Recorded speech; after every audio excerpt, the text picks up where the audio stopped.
Washington, D.C. reunion of the Kindertransport, and I am Melissa Hacker, and this is Ralph Samuel. Tell me your name, Ralph. Ralph Samuel.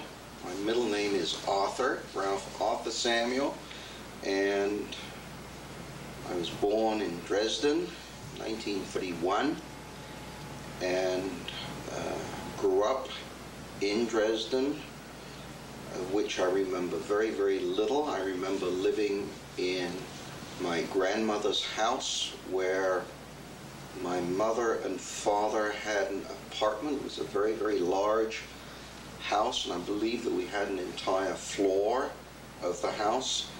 And I've been back to Dresden and looked for the house. The house was bombed. The land is still there. But walking down the street, Hensestrasse in Dresden, nothing came back to me. Now, I was 7 years old when I left, and I don't remember anything. What I do remember quite clearly, I remember quite clearly coming to England under the auspices of the Kindertransport under the Kindertransport program, but I came by aeroplane. And as far as I know, I am still the only kind that I have found that came from Germany to England on an airplane. I believe now, after talking to people, that the plane probably left from Berlin, because that was the only airport. What I do remember quite clearly is arriving at Croydon Airport, which was the airport for London, and I had a sign around my neck, a cardboard sign with a string, and it said something like Ralph Samuel to be collected by Samuel Epstein, and that was my sponsor in London, and he picked me up at Croydon Airport. So I remember the airplane. I remember being very, very sick on the plane, but that was mostly because it was either just before or just after Christmas, and I had this huge amount of candy that in like a rucksack, a backpack, that my mother had packed for me, because I think that my father had already left, had been taken away at that time. Although when we went back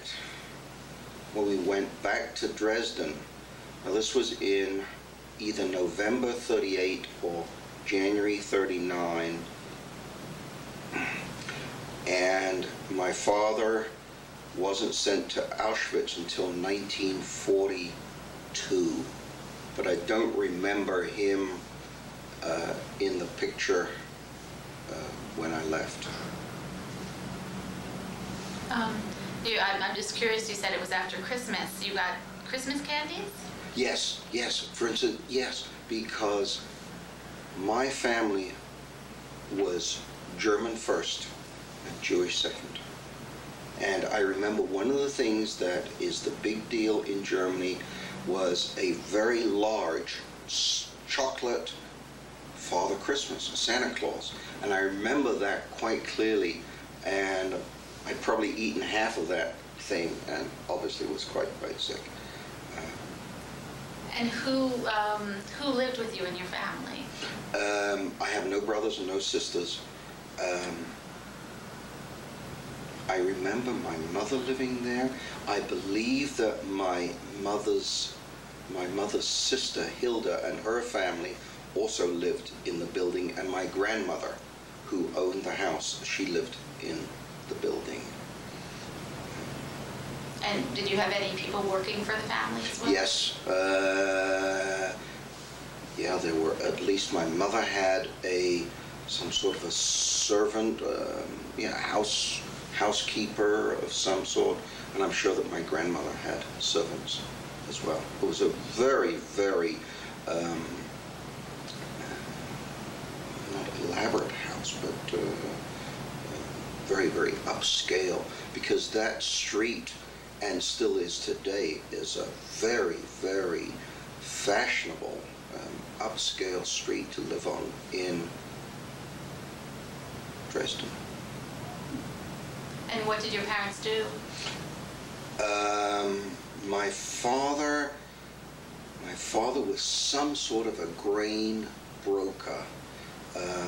He, I believe, worked for a company that purchased grain from the farmers and maybe took it to the mill or bought it from the millers and then sold it to like bakeries and whoever, people that would use the grains. I remember very, very little of that. One of the things I do remember is that in Dresden things were really getting tough, and I don't remember Kristallnacht at all. I have a feeling that things were getting very tough, and my mother and maybe 20 Jewish children were sent to Poschendorf. And Poschendorf is a little village somewhere outside Dresden, which I looked for and could not find. And we were all sent out sort of like a summer camp. And I still have the photo album of that summer camp. And there's a poem in it, something about Ralph is the youngest of us all, ist der jüngsten von uns alle. And had es sehr schwer to go to sleep, something like that. Evidently, I didn't like to go to sleep at night. Anyway, so that I remember quite clearly. Do you know what was that the summer of? That would have been the summer of 38. Yeah, because by the summer of 39, obviously, I was already in England, right? So that was the summer, must have been the summer of 38. I remember living, I was picked up at the airport by certain Mr. Epstein, maybe his wife, Becky, as well. I don't remember that. But they took me back to their house in Southfields, which is close to Wimbledon in London. And the reason why Mr. Epstein picked my name off the list was that his first name was Samuel and his son's middle name was Ralph. And so the Epstein family were very, very nice to me, and I lived there and played with. It was just, I was a member of the family, and I'm still in touch with both Peter Epstein, the son, and Denise. In fact, we had dinner with Denise in New York last week, and Denise was born after I got there. She was born like something in 1940. And I used to come back to the Epstein family and go on summer vacations with them. And I remember both Peter and Denise very clearly. And because I was there when Denise was born, Denise said, "Oh, I thought that you'd always lived with us." And I thought that was very interesting. And Peter was in New York maybe 2 or 3 years ago, and also we got together, and Peter asked me what did I see our relationship as, and I said, well, I guess we are foster brothers, because after all, his father adopted me, although that's not really quite true. It's not that he adopted me, but he was my guardian. And he's the one who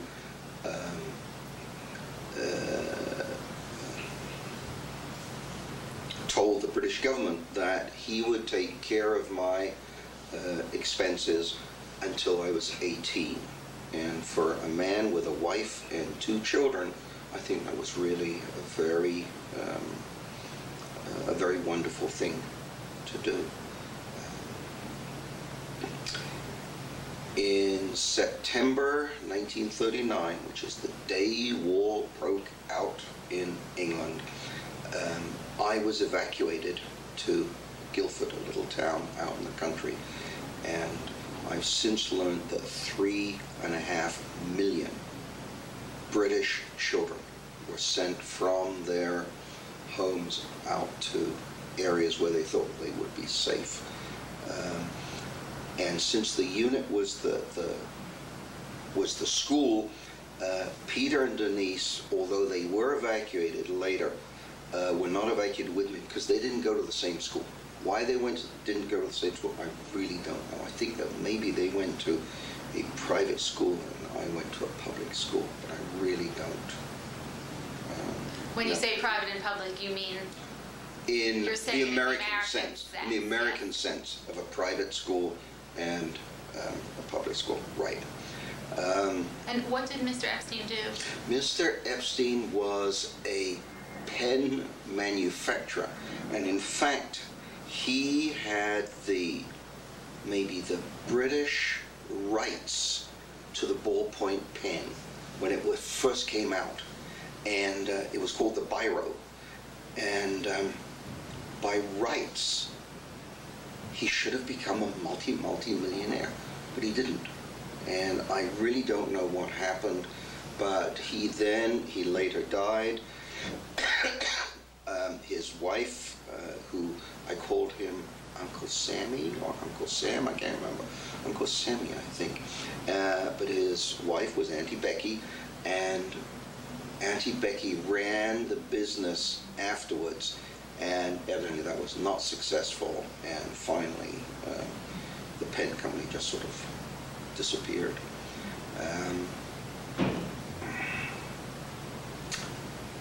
Did you speak, what language did you speak when you arrived in England? When I arrived, I spoke German. I didn't understand a word of English. And not a word. I must have learned it very, very quickly because things were getting very, very bad in Germany, and my mother wrote to Mr. Epstein and asked him if he would hire her as a maid. And so he did that, and I still have that letter, the original of that letter, in which Sammy Epstein offered my mother a job as a maid, I think for £1 a week, or it might have been even £1 a month, probably £1 a week. And so she came over, and that was in March, and at that time I no longer spoke German. I had become very, very British because I could never be English. In order to be English, you have to be born in England. So the best I could do was to be British, and I was very, very British. And I tell this story very frequently, and I was a member of the family. I would eat dinner in the dining room, and my mother, being a servant, would eat dinner in the kitchen. And that is my right for my own craziness, in that is a totally, it's an intolerable situation. However, I didn't know any different, and the Epsteins figured that that was the way it was. After all, you know, I was the son in the house, my mother was the servant, and that was the way it was. I don't remember, my mother never talked about it. She never talked about her feelings at the time. It must have been tough. It must have been really, really tough. My mother had servants in Dresden. Here she was, a servant. But after all, they had saved, the Epsteins had saved my life, and they had saved my mother's life. And the situation didn't extend for very long, because if my mother arrived in, say, March, April, by September I was evacuated to Guildford, and I was evacuated with 7 other kids. I was the only Jewish kid, and the 8 of us were evacuated to the house of Mrs. St. Louis Strachey, whose late husband was St. Louis Strachey, and he was related to Lytton Strachey, the writer. And I don't know exactly how they were related, but anyway, so here was us 8 kids evacuated in this big manor house on top of a hill outside of Guildford, and the parents of the children used to come out on Sundays to see their kids. And evidently my mother came out one Sunday and she said to Mrs. Strachey, "Oh, you have all these children, don't you need some help?" And Mrs. Strachey said, "Yes, I do." And so Mrs. Strachey hired my mother, and so she came and lived with us.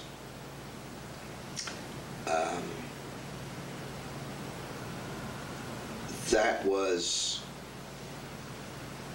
the good and the bad. That was really very much a two-edged sword, in that I guess my mother certainly appreciated being with me. I don't know if I really appreciated her being there because it made me different. I think that the other kids resented the fact that my mother was there and their parents were back in London.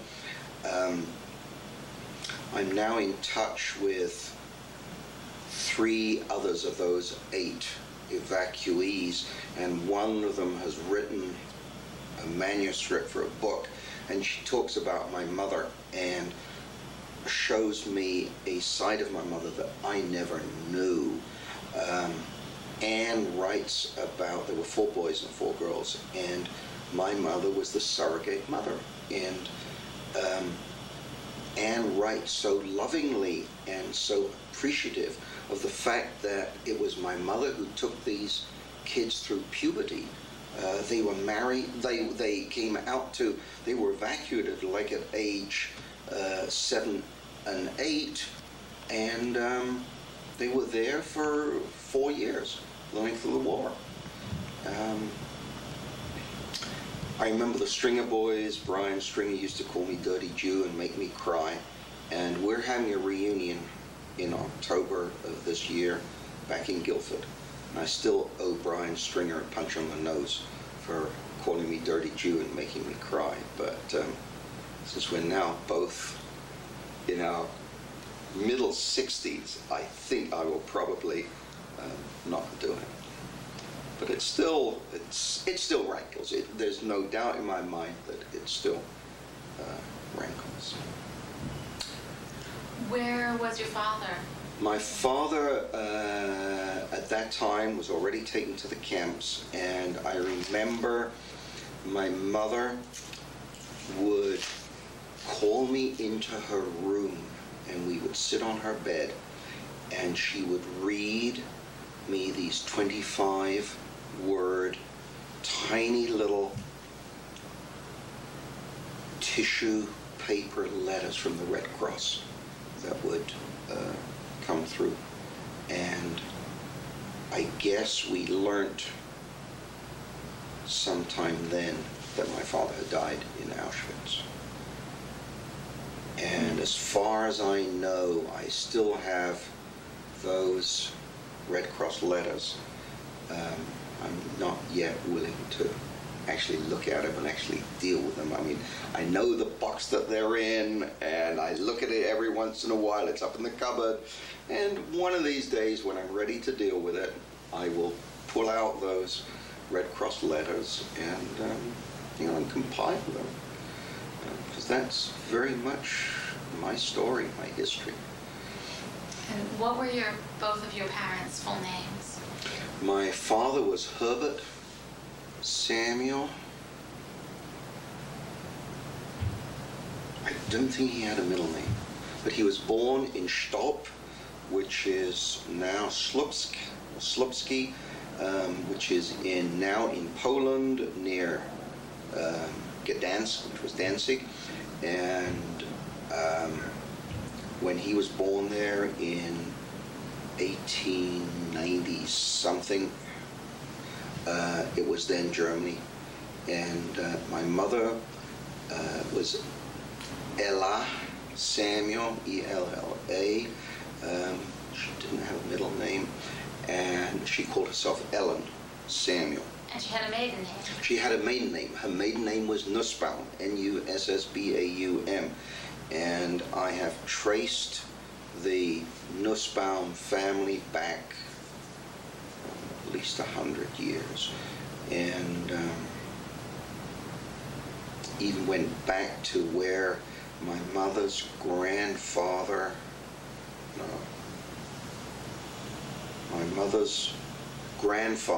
had a butcher shop.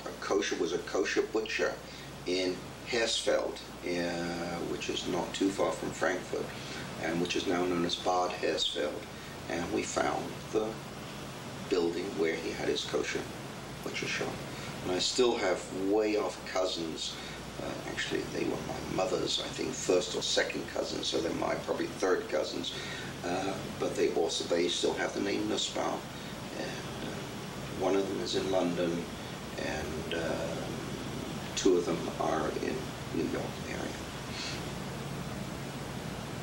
And just tell me a little more. You spoke about your family being German first. What, did you know you were Jewish before Nazi times? I mean, I know you were little, so you don't know. Good question. I don't remember going to religious school. The only thing I remember about going to school at all was that I was in would have been like a kindergarten, first grade, and by that time they were just Jewish kids. We were no longer allowed to go to the regular school, and I remember very clearly drawing a picture of a boat, and on the back of the boat I drew a flag with a swastika on it, and the teacher quickly came over and turned it just sort of like into some sort of a pattern. I remember that very, very clearly. And nobody told me that story, because I get confused between stories that people told me and things that I really remember, and that is something I really remember.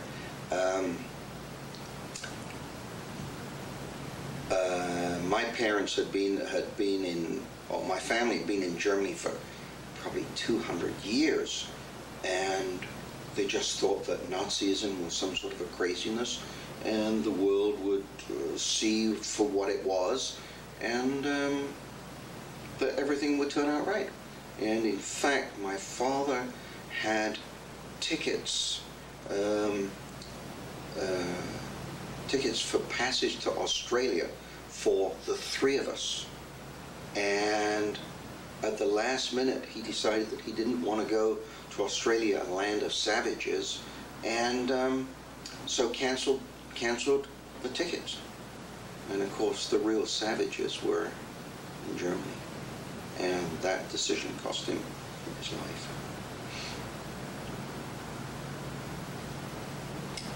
So definitely we were German. At one time, I believe that my grandparents were quite wealthy, and I believe that they owned a partnership in a department store in Dresden. Samuel was not part of the name, but it was some sort of a store, quite a large store. And then when it was no longer possible for them to own the store, I don't really remember this, but anyway, my grandfather and my father started a private security company called the Wach- und Schließgesellschaft, which would mean the watch and security. And it was the first time anybody had ever thought of having a private security company with uniforms. And evidently they were very successful, and it was a very, very successful company. And I remember, it's interesting, totally forgotten this. But I remember that houses that belonged to this service, they would have like cross keys on their front gate. And it was sort of like a, like here you have a sign, you know, property protected by such and such a security. And this was these crossed keys. And that was their sign. It was also a very successful company. My grandfather died before I was born. But my grandmother was taken to Theresienstadt, Terezin, and she died in Terezin.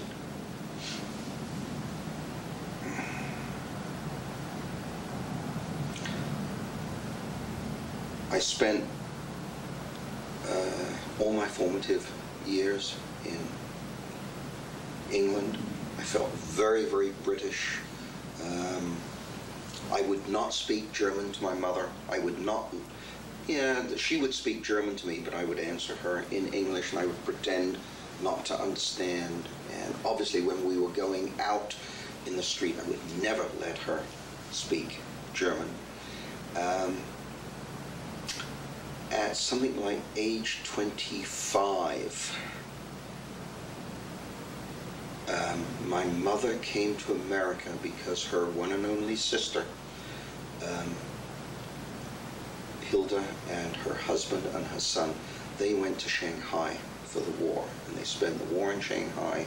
And after the war, they came to the United States and established themselves in New Jersey. And the two sisters had not seen each other for 15, 20 years, probably. And so the son, my cousin, was getting married, and so my mother decided to come to America. And she came to America to visit her sister, and my Aunt Hilda said, well, would Ralph like to come to the United States because I'm willing to give him an affidavit of support? And my mother said, no, of course not. You know, who wants to come to this country? You know, we're also a bunch of savages. And my mother was right. She was right, she was wrong. She was wrong in that I didn't want to come to America, because when she came back and told me what my crazy aunt suggested, I thought about it. I said, oh yeah, I've got to go. Because if I don't go to America, I will live and regret it the rest of my life in England. My mother was right that they were a bunch of savages, because the day that she landed to come and live in America after I had moved in was the day that President Kennedy was shot. So she always said that a bunch of savages. Let me go back to England. You spent how many years with the Strachey? With this, I spent, so it was only a short time I spent with the Epsteins that I actually lived there, because I lived there only until September 1st. But you were still their ward even though you were evacuated. I was still their ward, and I remember very clearly that we always had to send our report cards from school to our parents or guardians. That was always the instructions.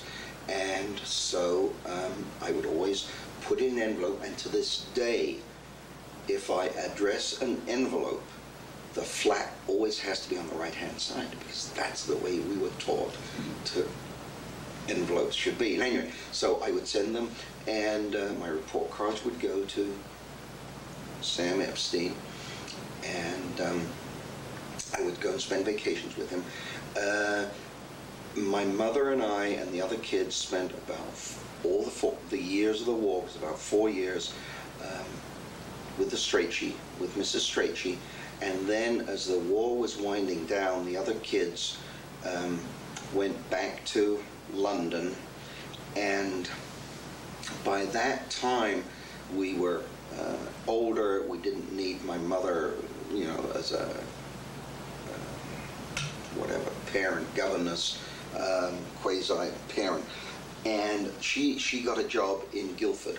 And so when Mrs. Strachey sort of disbanded the evacuees, my mother and I, my mother rented an apartment flat in Guildford. No, we lived with other people. She would only rent rooms, and she rented rooms with Mr. Johnson. And Mr. Johnson was a miserable old codger and would always give me a bad time for running around, whatever. And but eventually, my mother got herself a job. She organized a well baby clinic for the local government, and that was something totally new because England only had clinics for sick kids, and so my mother organized a well baby clinic, and this was really one of the main causes for this was that rickets was very, very prominent in England due to the bad diet during the war.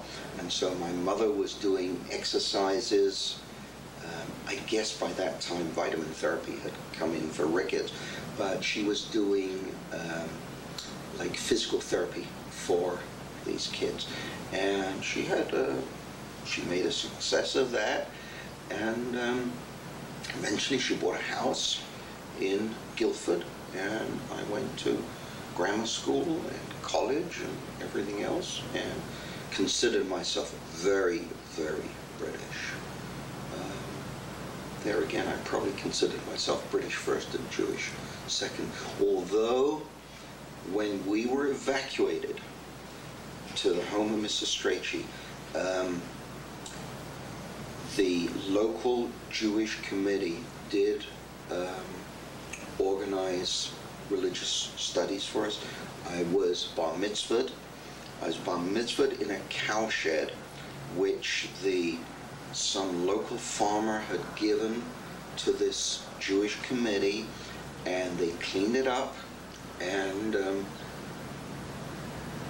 Mr. Danziger was our religious school teacher, and I had a bar mitzvah. And my mother always tells the story, and this is a story, and I don't know if it's true, but she said that cows were looking in through the window when I was bar mitzvah, which is really something. But in England, I did not feel particularly Jewish. Oh, in Guildford, when we were evacuated, I would go to service. I remember that also very negatively. I would go with a great big shopping bag because my mother would send me into Guildford, you know, for errands, and I would buy things, and then after I'd done the shopping, I would go buy the little shul, and which was actually, it was only maybe like a big room or a hall somewhere, and these old Polish Jews were davening, and of course they would get very upset that I would walk in with a shopping bag, and that sort of pissed me off. I mean, you know, these guys should have been absolutely delighted that I would go there at all. But anyway, but obviously I learned enough to do a bar mitzvah, and I think I really didn't become really Jewish until I came to the States. Hold on just a second. Yeah, it's like that. Okay. Once I came to New York,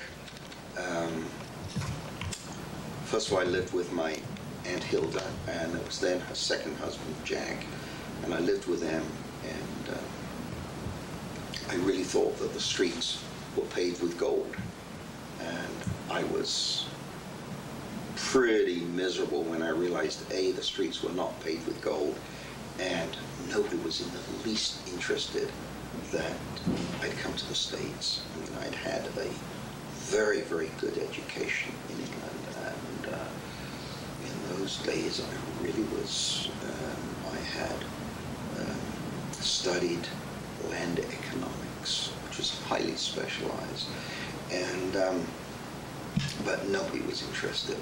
And finally, after 6 weeks, my Uncle Jack said, well, Ralph, I think it's about time you got a job. So I said, all right. So I took the first job I could get, which was a bookkeeper. And I think I took the job because on something like the 37th floor of a building in downtown Manhattan. I was so impressed being so high up. And so I had this bookkeeper's job. I did some postgraduate work, and I had made a contract with myself that I would not leave. I would stay in America for at least a year. And if I had not have done that, I would have gone back to England, because I just hated it. How old were you when you did go to America? I was 27. I was 27. And, in England I had prospects, I had friends. Although one thing I always realized in England, that in those days it was not really what you knew, it was who you knew. I sort of had the feeling that in America that was not the case, and so that was another reason. And the first year was really pretty miserable, but once I had sort of found my footing in Manhattan, I did some postgraduate work, I then got a job in Washington, D.C. here, and from then on I never went back, and it was really terrific. And by then I really found my Jewishness. My social life was strictly Jewish, and I was here in Washington for about 3 years, and then the job that I had, I was a land economist with a consulting firm, and the job came to an end, and I then moved to California and went to the San Francisco Bay Area and married a Jewish gal, also of European background, and lived very happily in Oakland. Had 2 kids, 2 girls, Suzanne and Maliza, and have lived there and feel very much at home in California. I'm now retired. I like to travel a lot. I'm very, very involved with the Kindertransport Association. Spent a lot of time on that. Why are you involved with the Kindertransport Association? Interesting. The first reunion took place in London. That's Bertha's famous reunion in '89. And I didn't know anything about that. Eddie Barron, and I guess Kurt Fuchel, were at that London reunion, and it was Eddie Barron who decided that many of the 10,000 kinder had come to the States, and he organized a reunion in the Falls View. That was, I think, '91. That was the first Kindertransport reunion in America. And I have a friend of mine, a Jewish friend, a way-off acquaintance, saw an item in the local Jewish paper about this Kindertransport, and she called a non-Jewish mutual friend and said, hey, there's this tiny letter on page 27 about this Kindertransport reunion. And so Lynn called me, she said, blah, blah, blah, and so I looked into it, and that was the first Kindertransport reunion, and I went to that. I went with that with Alfred Cotton, who's also from Oakland, and Alfred and I have been friends for 35 years, but it's only for the last 15, maybe, or 10 of those years that we both realized that we were both on the Kindertransport. Because it was, the Kindertransport is something that one didn't talk about. Because in those days we considered ourselves the lucky ones, nothing happened to us, and therefore we didn't want to talk about it. And it's only after the first KTA reunion in the Catskills and the second one that it started occurring to me and others that maybe we were the lucky ones that our lives were spared, but nothing happened to us is not true. We lost our childhood. We lost our heritage. You know, many of us lost our parents. Alfred lost both his parents, and I lost my father. So something did happen to us. And although I had mentioned to my two daughters about the Kindertransport, it was always very sort of vague. And really getting involved in the Kindertransport was really my way of telling the story to my two daughters. And when Alfred and I were at the first Falls View reunion in '91, there were very few people from California, maybe 3 or 4. So as we left, I said to Alfred, gee, a certain number of those Kinder who came to the States probably ended up in California. Let's do a reunion in San Francisco. So Anita, Alfred's wife, who is very social, said, oh yeah, we can have it in meaning in her living room. Said, great. And she, so first of all, she said, no, how many people do you expect? I said, oh, we'll have 10, 15 people. She said, oh, we'll have it in her living room. Well, for about 6, 9 months, Alfred and I worked on it, and finally we organized the first Northern California Kindertransport reunion. We had 100 people, 45 of the original Kinder. And obviously we didn't have it in Anita's living room. And ever since then, Alfred and I have run the Northern California chapter of the KTA. And I think that we're really one of the more active chapters. And what do you think should be carried on to future generations? I feel that my kids, and for instance, Alfred has 2 kids, and our kids are really not that interested. However, I feel that it's very important to keep the KTA, the Kindertransport organization going, because one of these days, either Alfred's kids or my kids are going to be interested. They want to know, how come they don't have grandparents? How come there's this big gap in their family history?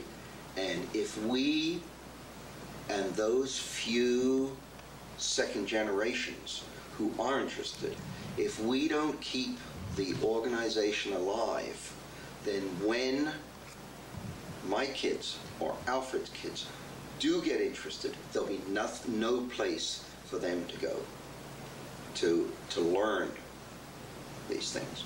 And I think that is the number one, no, I can't even say that. That is one of the main reasons why KTA must survive. And I think the other thing that is very important, and this is what I have begun doing now that I'm retired, is that we have to tell our story. And the way I see our story is that it's the proof that one person makes a difference. Because if it wasn't for Sammy Epstein to say, yes, I will look after this kid, I wouldn't be here today. My mother wouldn't be here today. My kids wouldn't be here today. And I think that the story we have to tell is one of the evils of intolerance. The reason for the Holocaust was not that the Jews had done anything wrong, they were bad. This was strictly intolerance. And it's the story that we have to tell. And it's the story that kids today really relate to. That there is still intolerance. And I feel that one of the things that we must do is to teach that one person makes a difference, and that tolerance is one of the real great virtues. And have you even started speaking in schools? I spoke to a synagogue, I spoke to Hadassah, I was due to speak at a Sunday school, but I had a conflict of dates, and so somebody else did it. But that's what I'm getting more and more involved in. And it's something that gives me enormous satisfaction. I really enjoy it. And is your mother still alive? No, my mother died maybe 10, 15 years ago now.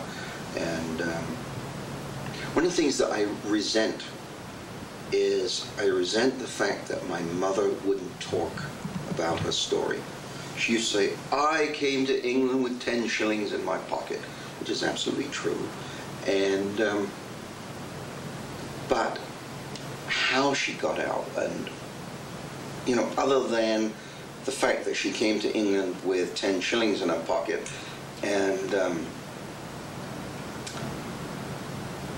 the letter that I have from the copy of the letter, the letter that I have where Mr. Epstein hired her, I really don't know. And the fact that my mother was 42, 43 years old when my father died, and that she never remarried. I remember she had boyfriends, but you know, and how she felt about you know, having to leave Germany, things like that. Really, she never spoke about it, and it was an unwritten rule that you don't ask questions. And I think it's a shame, and that's another reason why I feel that I want to tell my story and the Kindertransport story, because I don't want somebody else to then come along and say, boy, I really resent the fact that Ralph wouldn't tell the story. Yeah, that's important. That's really important. Yeah, I think my mother lived a very successful life. She made a success of life in England. She then came to America. Probably by then she was in her 50s, and she made a successful life in America. At her funeral, people came that I had no idea of who they were. You know, they were people from all sorts of backgrounds and connections that I had no idea from. So she really had she had a large circle of friends and very successful life in. And do you consider that you've had a very successful life here? Yeah, I do. I did good work in Washington, D.C. when I worked for the consulting company. Once I came to California, I did over 25 years with public agency work, real estate work. There's no doubt in my mind that the Kinder went into helping professions in a much larger percentage than one would consider average or normal. My skill was in real estate and land economics, and I feel I did some really good work. I did some land acquisition, and there are still parks and hillsides in the San Francisco Bay Area that I purchased for the local agency. I consider them, I bought them for me and of course for the public. My final job was 7 years with BART, which is the local transit agency, and I handled concessions for them, did a little bit of acquisition, but mostly managed their concessions, newspapers, telephones, and everything else. And I feel I had a successful, worthwhile life in the United States. And I feel now I'm having a very, very successful retirement. I love it, absolutely love it. I love the social part of retirement, the traveling, and I enjoy the fact that I can spend more time with Kindertransport. That's important to me. And tell me a little about, you've been doing traveling to China, you said? Just came back from 2 weeks in China. Before that, we were in Mexico. In October, we're going to England for the reunion of the evacuees, which is really going to be mind-boggling because we're meeting each other again for the first time for 60 years. And that's really going to be something. And then next year, I'm going to be in London again for the big Kindertransport reunion. And these uninterested children of yours, what do they do? Suzanne is 28. She's a little bit interested now or again, but she is an editor with the University of California Press, and has certainly a very successful career. My youngest daughter, Lisa, who is 26, she is in Mexico, in San Cristobal de las Casas, which is in Chiapas, and she is learning Spanish and doing health education for the local women in the villages in Chiapas. That's kind of a line from your mother. It is. Lisa's a rebel, and I guess my mother. No, my mother wasn't a rebel. No, her sister Hilda was a rebel.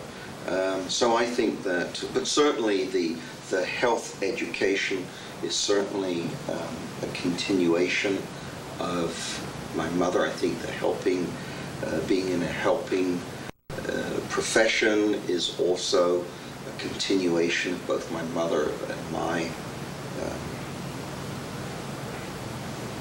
life. It is also a continuation of Lisa's mother's profession. She's a counselor and a therapist, and so it's also a continuation of that. Is there anything else you want to tell me? No, I think I've really covered the bases. I'd like to get more in touch with some of those feelings of when I came here, and that is so difficult because I remember so little of it. One, because I was young. I am one of the younger of the kinder. So it's one partly but because I was so young at the time, and also because I blocked so much of it out.